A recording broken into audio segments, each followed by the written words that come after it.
긍휼을 구하는 자라는 설교 제목을 가지고 여러분들과 함께 은혜를 나누겠습니다.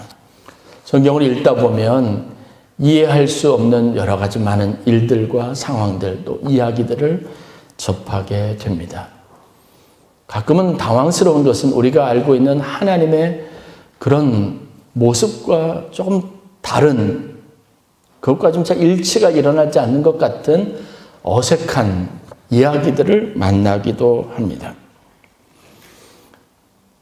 사실은 우리가 신앙생활하면서 범하기 쉬운 잘못이 있는데, 그것은 뭐냐면 일반화의 오류라고 해서 몇 가지 부수적인 것들을 이렇게 보고 그것이 전체인 것처럼 생각을 합니다. 신앙생활에서도 성경에 나와 있는 몇 가지 하나님의 이미지와 모습을 딱 보고는 하나님은 이런 분이다 라고 딱 결정을 하고 모든 것을 다 그렇게 보는 습관들을 많이 가지고 있습니다. 그런데 여러분, 하나님은 우리 지식으로 도저히 이해할 수 없는 분이라는 사실을 알아야 합니다. 하나님은 우리의 생각과 우리의 기대와 그것을 뛰어넘는 정말 우리가 헤아릴 수 없는 분이라는 여러분 생각들을 가지고 있어야 합니다. 그래야 교만해지지 않습니다. 하나님에 대해서 내가 다 아는 것처럼 생각할 때 그것이 우리에게 교만이 되면 다른 사람들을 판단하게 되고 성경에 일어난 일들에서조차도 하나님이 하신 일인데 그것은 불의하다, 정의롭지 못하다라고 섣부르게 단죄할 수 있는 위험성이 우리들 가운데 있습니다. 제가 얼마 전에 좀 성경을 읽다가 당황스러운 경험을 했습니다. 그리고 나도 모르게 좀 속이 상하고 좀 당황스럽고 또 좀 화가 나는 것 같은 묘한 감정을 갖게 되었습니다. 아합 왕에 관련된 이야기에서 그렇습니다. 아합 왕은 여러분들이 아는 것처럼 이스라엘 백성들 전체를 바알을 섬기도록, 아세라 신을 섬기도록 그렇게 이스라엘 백성들의 하나님을 믿는 신앙을 오염시켜버린, 성경이 말하고 있는 가장 대표적인 우상 숭배자의 오명을 가지고 있는 왕입니다. 그는 이방 여인이었던 이세벨을 부인으로 받아들여서 그때부터 모든 백성이 다 하나님을 버리고 풍요의 신,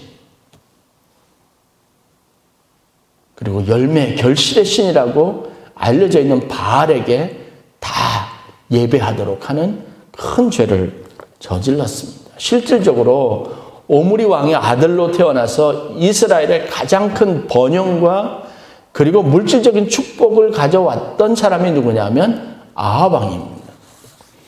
그러니 아합 왕이 왕으로 통치하면서 그가 백성들을 이끌고 가는 방향들 안에서 사람들이 경제적인 풍요를 누렸으니까 이 사람들은 아합 왕이나 이세벨 왕비가 하는 이야기에 굉장히 긍정적으로 마음이 움직여지고 동의하는 것이 있었습니다. 하나님을 믿어서 그들에게 인생의 피로가 왔다면 그들은 바알을 섬겨서 인생의 풍요가 왔다고 이렇게 믿었습니다. 이 아합 왕은 탐욕스러운 왕이었습니다.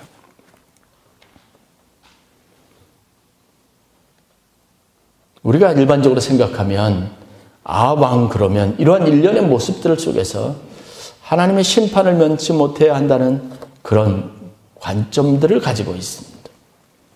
그런데 의외로 성경을 읽다가 하나님이 아합의 기도를 들으시고 그를 용서해 주시는 관대함이 드러난 위대한 용서의 사건들을 보게 되었습니다.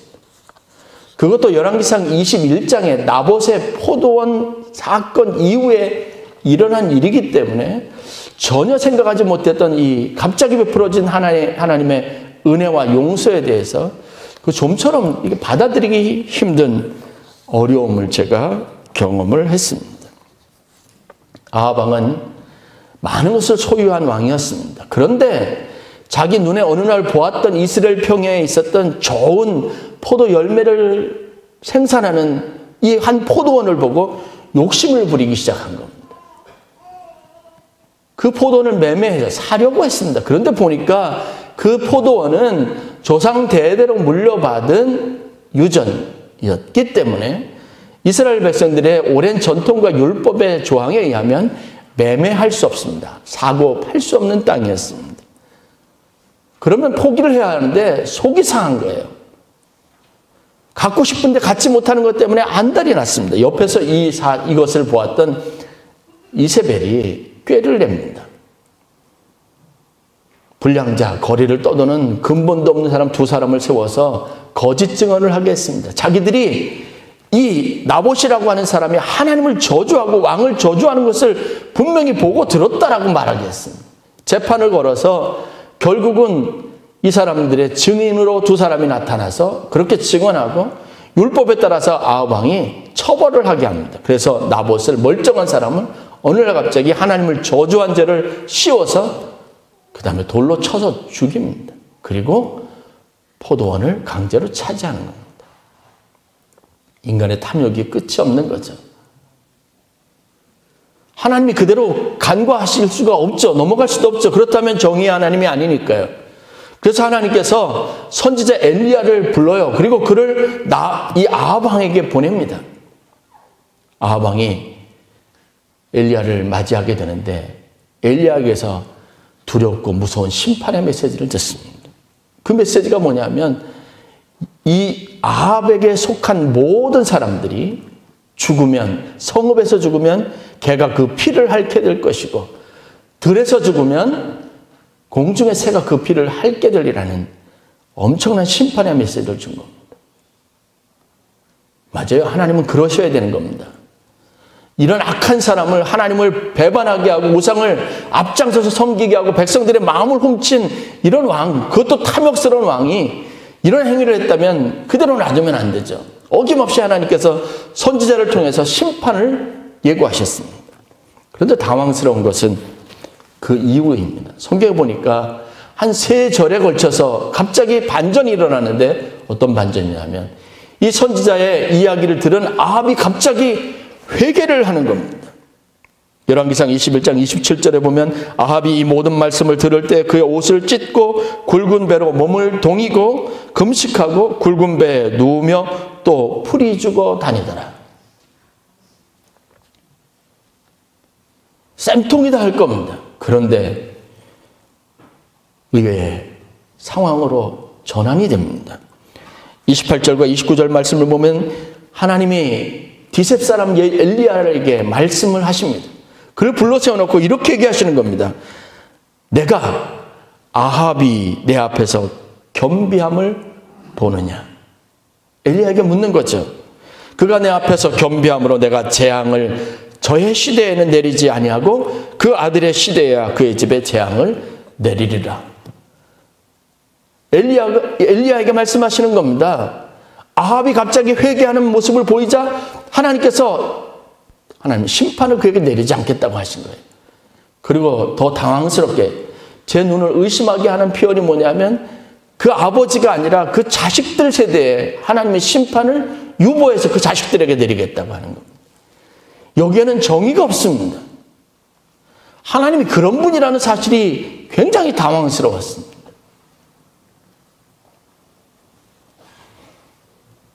하나님의 사랑이 이런 식으로 표현되고 나타나는 것에 도저히 이해할 수 없는 부분이 있었습니다. 여러분, 사랑과 정의에 관련된 이러한 논쟁은 지금도 교회 안에서, 성도들 안에서, 교회와 교회 간에, 학자와 학자들 간에 치열한 다툼거리고 갈등의 요소가 있습니다. 어떤 목사님이 실수하고 잘못하면 그것에 대해서 교인들이 가지고 있는 반응이 있죠. 아, 목사님이니까 사람이니까 실수할 수 있다.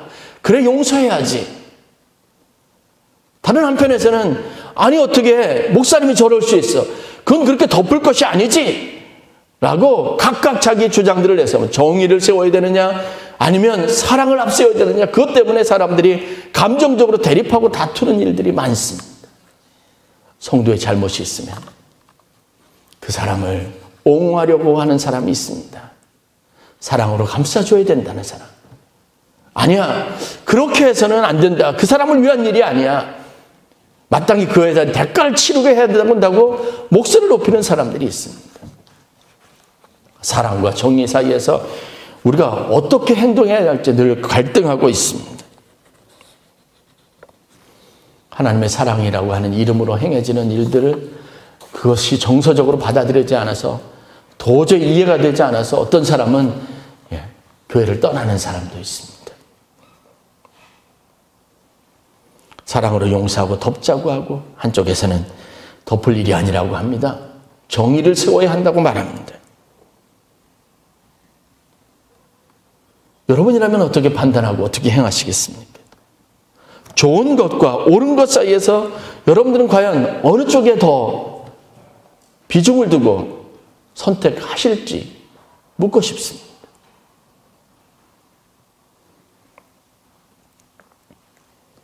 이런 것은 우리에게 신앙적으로 굉장히 큰 도전이 됩니다. 우리에게 참 어려운 문제입니다. 사랑으로 해야 되느냐, 용서해야 되느냐, 아니면 그 사람의 깨닫고 뉘우쳐서 새로운 삶을 살도록 가르치고 그것에 합당한 처벌을 내려야 되느냐는 문제입니다.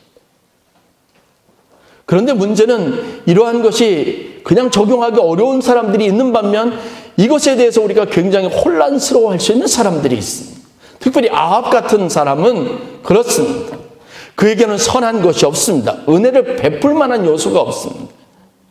특별히 나봇에게 한 행위를 보면 여러분 한 가정에 소유를 다 빼앗았고 억울함으로 따지면 이루 말할 수 없을 정도로 그 가족을 다 몰살시켰습니다. 사람이 악해도 어떻게 그럴 수 있어요?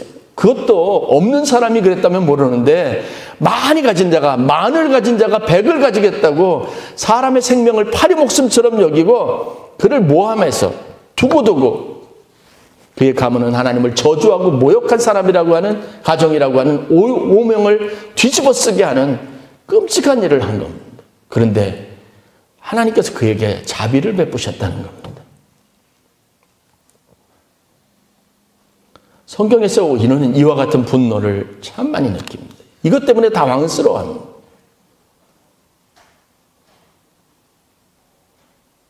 어떤 사람에게는 사랑을 베푸는 것을 자연스럽게 당연스럽게 여기고 어떤 사람들에게는 그 사랑이 부당하다고 늘 느끼는 갈등 상황 속에 우리가 있습니다.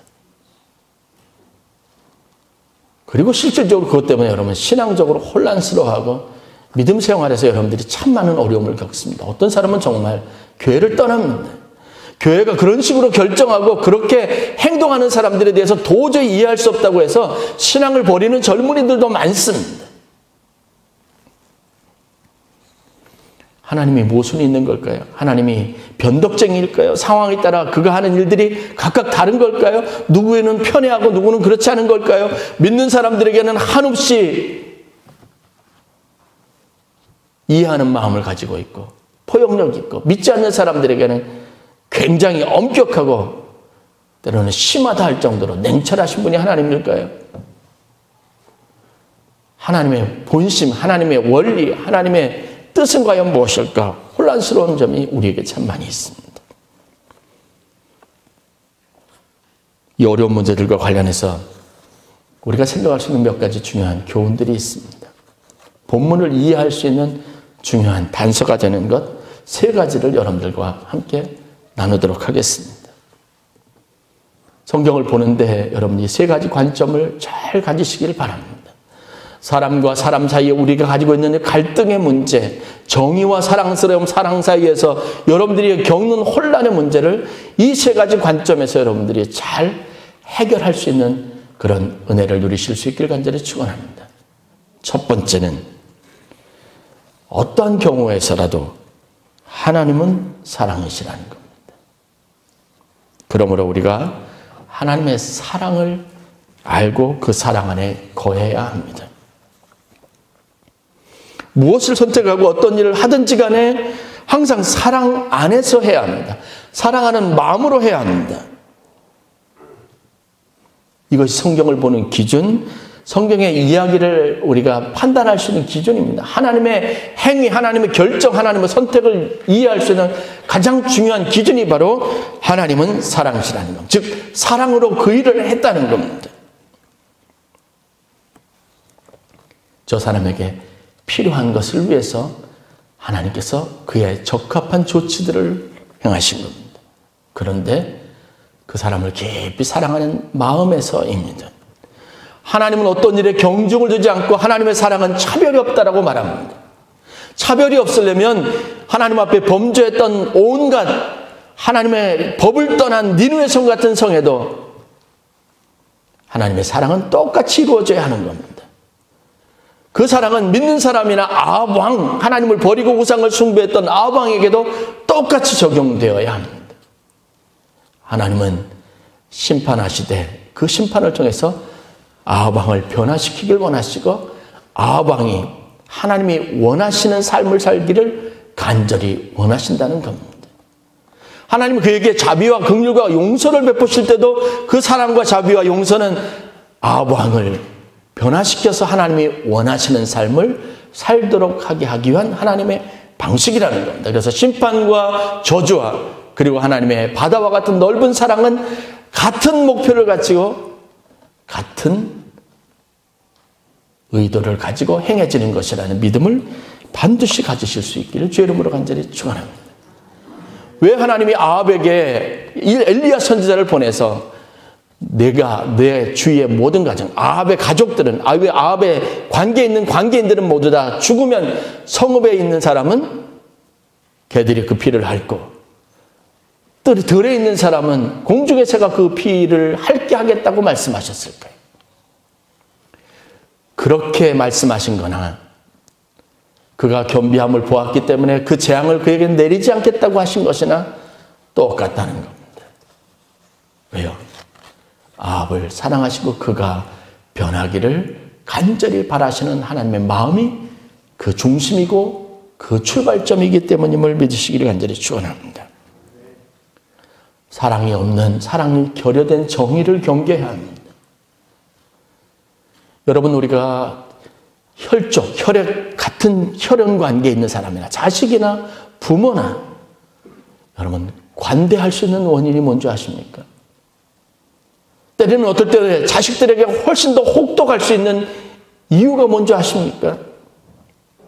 다 사랑하기 때문입니다. 바르게 만들고 싶은 마음이 있기 때문에 그렇습니다. 우리는 이것을 사랑이라고 말합니다. 무엇을 하든지 사랑으로 하시길 주의 이름으로 간절히 축원합니다. 사랑 안에서 하시기를 바랍니다.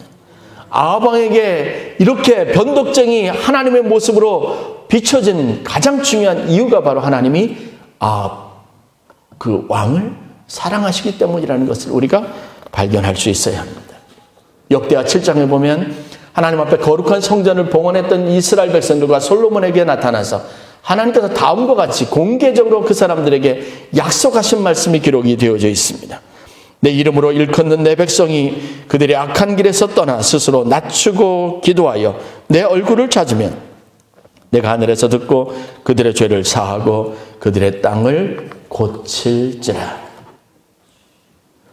그 약속을 기준으로 하면 아합 왕에게 하나님이 하신 일은 약속을 성취하신 겁니다. 하나님은 모든 사람에게 부유하신 분이십니다. 자기를 찾고 구하는 자에게 응답하시는 분입니다. 모든에서 정도는 없습니다. 누구나입니다. 예외가 없습니다.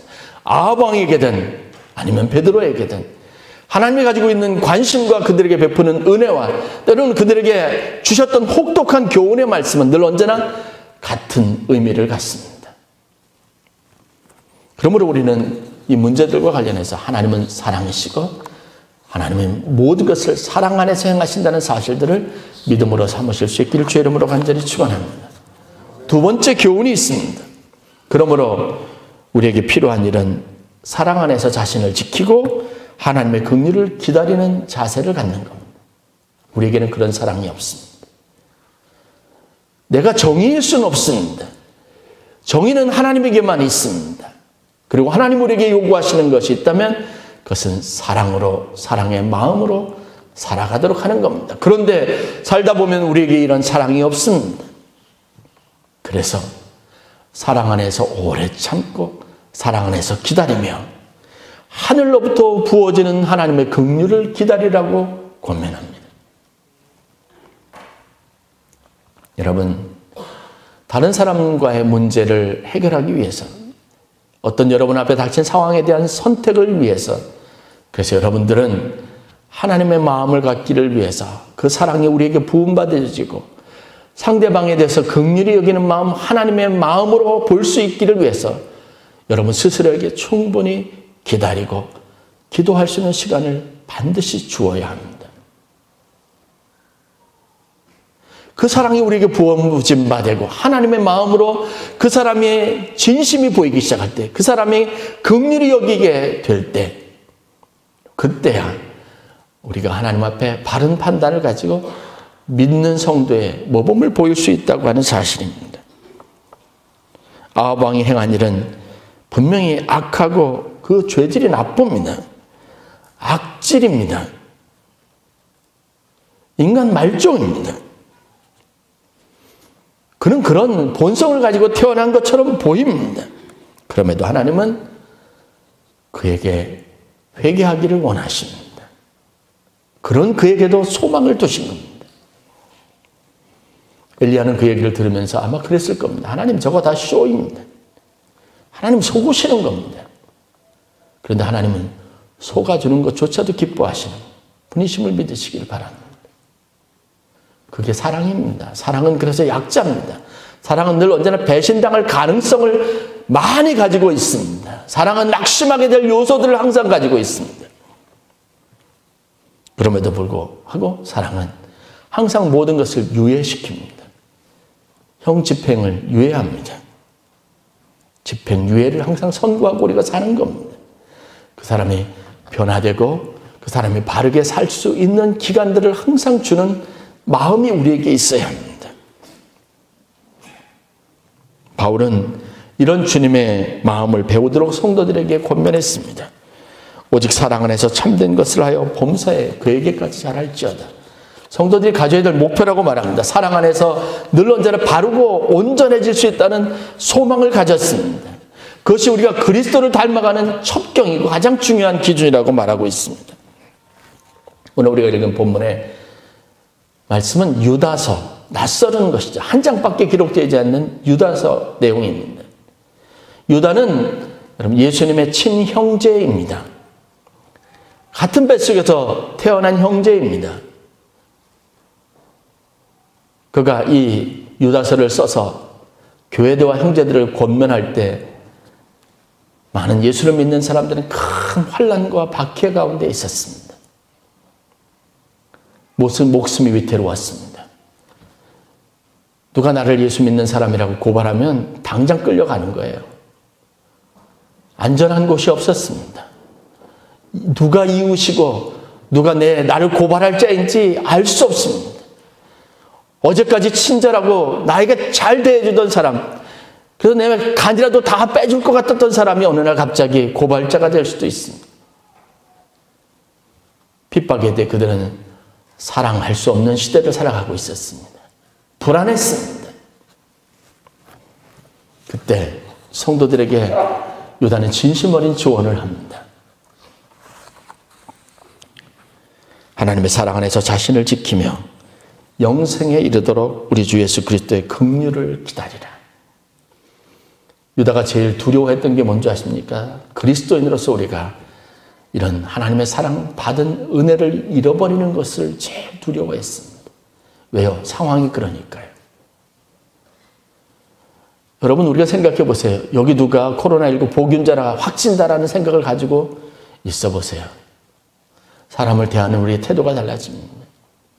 저는 가장 염려스러운 것이 앞으로 우리 사회가 이러한 문제 때문에 잠재적인 보균자라는 생각을 가지고 어떤 사람에 대해서 낙인을 찍고 그리고 그 사람을 정죄할 수 있는 그런 문화들이, 그런 상황들이 계속 지속될 것에 대한 두려움이 있습니다.